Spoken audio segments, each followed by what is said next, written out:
Dieu ne règne pas. Il Il règne sur quoi dans ta vie? Tu donnes les déchets à Dieu. Tu donnes les morceaux à Dieu. Mais les choses précieuses, il y a combien de fois Dieu lutte avec toi? Mon frère, ma soeur. C'est ça le problème. Nous voulons amener le règne de Dieu. Nous ne pouvons pas amener le règne de Dieu. C'est la part de règne que Dieu a à nous que nous pouvons transporter au monde. Nous ne pouvons pas dire aux gens de se soumettre au règne de Dieu dans leur vie sexuelle. Si ma vie sexuelle n'est pas soumise à Dieu, Dieu refusera que mon message sur la vie sexuelle de quelqu'un soit changé. Parce que ma vie sexuelle n'est pas soumise à Dieu. Si mon argent n'est pas soumis à Dieu, Dieu refuse que je dise à quelqu'un de soumettre son argent à Dieu.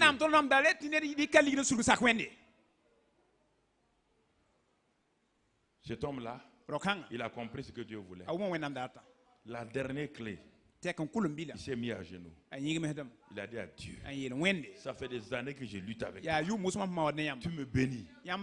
Tu me donnes beaucoup de choses. Mais je n'ai ni la joie. Je ne profite pas de cette joie-là. Parce qu'il y a une porte dont je tiens la clé. Et je te la donne aujourd'hui. À partir de ce jour-là, sa vie a été transformée. Ce dont il avait peur est devenu réel. Ce dont il avait peur là est parti. Il pensait que Dieu allait le maltraiter. Il pensait que Dieu allait le faire subir des humiliations. La plupart du temps, les clés que nous avons dans nos mains, là, que nous ne voulons pas donner à Dieu, là, ce sont ces maisons où le bonheur se trouve réellement. Tout ce que nous avons donné à Dieu là ne nous procure pas le bonheur. C'est pourquoi Jésus s'est assis un jour. Il a regardé ceux qui donnaient l'argent. Les millionnaires sont arrivés. Ils ont déposé de l'argent. Les milliardaires sont arrivés. Ils ont déposé de l'argent. Une veuve n'avait que 100 francs. C'était sa vie. Elle luttait. Elle luttait. Elle luttait. Si elle donne ses 100 francs là, elle a donné sa vie. Elle dit, mais si je donne ces 100 francs, je n'aurai pas à manger. Mais à la fin, elle a dit, règne en moi. Règne sur ma vie. Dieu dit, ta vie c'est quoi? Ce sont tes 100 francs. Elle a marché. Toutes les caméras du ciel. Tous ceux qui ont donné, Dieu n'a pas regardé. Toutes les caméras du ciel. Tous les gens du ciel. Tout le ciel s'est levé. Tout le ciel s'est levé. Et Jésus reprenait le ciel. Sur la terre, Jésus reprenait le ciel avec ses disciples. Jésus s'est levé. Il a dit aux disciples, levez-vous. Quelque chose d'extraordinaire se passe dans le royaume des cieux. Ils ont regardé, ils ont dit, mais à quoi? Ils ont dit, mais vous ne pouvez pas comprendre. Cette femme-là vient de donner, c'est quoi? Sa vie à Dieu. Ils ont dit, ah bon? En faisant quoi? Elle a fait quoi? Mais Dieu, tu n'as pas vu lui, il a donné 100 000. Tu n'as pas vu, il a donné 100 000 sur combien? Il a donné 100 000 sur 4 milliards. Lui, il a donné 3 millions sur combien? Sur 100 milliards. Sa femme là, la femme là, c'est qu'elle a donné là, à la maison. Il n'y a plus à manger, il n'y a plus à boire. Elle n'a rien. Elle a donné sa vie. Ça veut dire qu'en donnant ça, elle est prête à mourir. Et c'est pourquoi le ciel est dans la joie. Les anges ont commencé à se réveiller. Règne en moi.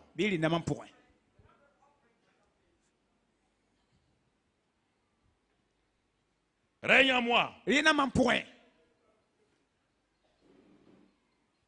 Règne en moi.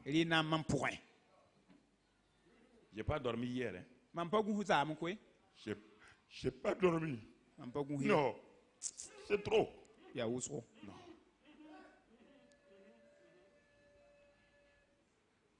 Arrêtez de crier. Arrête de crier. Est-ce que Dieu règne en nous?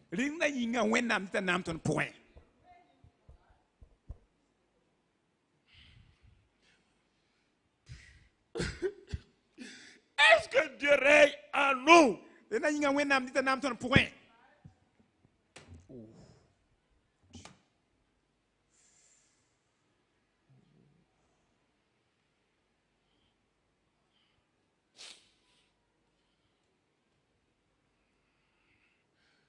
En quoi règne-t-il? Dans quel domaine Dieu règne-t-il?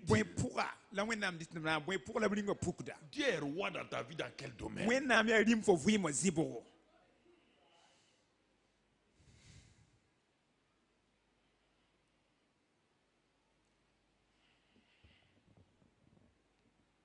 Lisons dans l'évangile de Luc. Luc 19. Luc 19.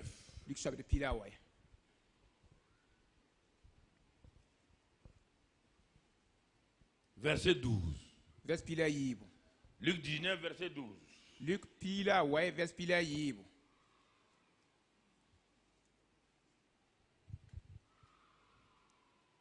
Jésus parlait à ses disciples. Jésus le gomme n'allait pas me carambis. Parce que les gens étaient, verset 11 même. Vers pila yibo menga. Les gens écoutaient ces choses. Et Jésus ajouta une parabole. Parce qu'il était près de Jérusalem. Et qu'on croyait qu'à l'instant le royaume de Dieu allait paraître. Tout le monde attendait la manifestation du règne de Dieu. Tout le monde était passionné en parlant du règne de Dieu. Tout le monde était agité parlant du règne de Dieu. Jésus s'arrête. Il parle à toute cette foule, à ses disciples.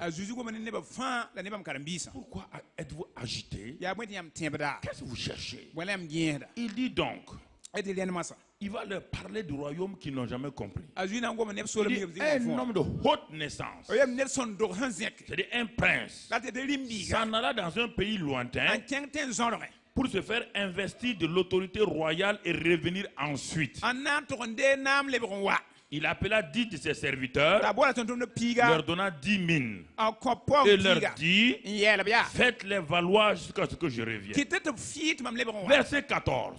Mais ses concitoyens le haïssaient. Et ils envoyèrent une ambassade après lui pour dire, nous ne voulons pas que cet homme règne sur nous. Nous ne voulons pas qu'il règne sur nous. Voici leur déclaration. Nous ne voulons pas. Nous n'avons aucun désir. Nous ne voulons pas qu'il soit le roi de notre vie. Il est roi. Et ils disent qu'ils s'attendent au royaume. Ils veulent le royaume. Il dit, le royaume va venir tout de suite. Tout le monde est prêt. Jésus dit, ah bon? Vous êtes prêt pour attendre quoi? Vous attendez quoi? Mais le royaume. Mais quel royaume? Si vous ne voulez pas que le prince la règne sur vous, comment vous allez voir le royaume? Si nous ne voulons pas que Jésus règne sur nous, comment pouvons-nous voir le royaume?